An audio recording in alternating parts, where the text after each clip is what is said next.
Hi, Colin. Nice to meet you, Brandon. Nice to meet you, How you too. doing, man? Very good. How's your Comic-Con experience going so far? It's my second Comic-Con down here in San Diego. I'm having such a blast seeing everybody in their costumes and like at their individual stations for like whatever show that they're interested in. It's been really cool.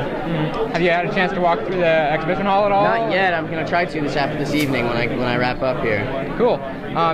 So how are we going to see your character's relationship with Nori change this season? Well, I think with the introduction of like Hunter kind of getting thrown into our mix of like a little bit of a love triangle, I think that'll be interesting. I think Joe always, Joe loves Nori, and I think that no matter what, he's going to fight for what he wants. But ultimately, it's going to be the way Nori reacts and the way ultimately her decision as a woman, who she wants to be with. So.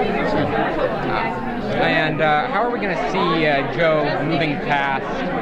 Obviously, he moved past Angie's death a little bit last season, but we're going to see that more this season. Absolutely. With his first two episodes we aired, we saw him in the Matrix world at the memorial, kind of talking about Angie's death a little bit. And I think that in this third season, Joe grows up a lot. He kind of follows Barbie's footsteps from the past two seasons and becoming more of a courageous young man, kind of a hero type. I think that, no matter what, Joe's going to do what it takes to figure out what's going on with the dome, because he's really smart and he always has that science background. So I think that throughout this entire third season, all of the questions and all of the cliffhangers we've been left on will be answered, and I think that in turn Joe might have something to do with how that all works out. All right. Well, I want to thank you for participating, and thank you for the lot. Hi. Hi. Brandon. How old are you? I am 19 years old. Oh, nice to meet you. Nice to meet you too. So how's your Comic-Con experience going? It's always a fun experience. It's I wish because we just are kind of going from one room to another doing press and publicity and whatever. But I wish I could spend more time on the floor and with the actual conventioneers and see some of those costumes. And that would be just a lot more fun than sometimes just being dragged here and dragged there. But yeah, it's good. I mean, I love San Diego. It's such a beautiful city. And it's so, I'm so touched by the fact that, people come from all over the world to this event. So, we're a few episodes in, and we don't really know a whole lot about your character. Right. So, can you explain what your point of view is on Christine? Sure. I mean, Christine has an agenda, and that agenda is to make this community, work properly. And because right now it's kind of falling apart. People are getting a little desperate. They're running out of supplies, etc. So my agenda is to make this community work more like a collective, and or in her words, a kinship. And by doing that, people kind of have to let go of their individual desires. And some people are willing to do that, and some people aren't, and that's where the drama takes place. All right.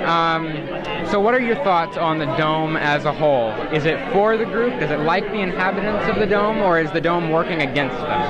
What do you think? Well, ultimately, the dome is the big enemy. I mean, because the big question is, how did this happen, and who's in charge of this dome? Is it this company that was, trying to figure out what this egg and this meteorite was, or is it, are aliens involved, and is the military involved? It's just a lot of I don't know, conspiracy theories going on about it, but ultimately it's really about the people, the survivors, and how they cope. All right, well, I want to thank you for your time and hope you have a great Comic-Con experience going forward. How are you? Very good. How are you?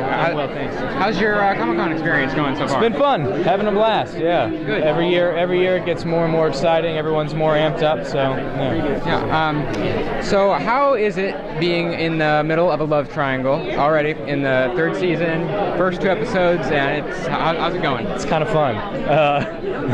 Kind of fun with two beautiful ladies. I was very wary when they talked about doing a love triangle in the beginning. I was afraid that, how are we going to introduce a new character that we mysteriously haven't seen yet?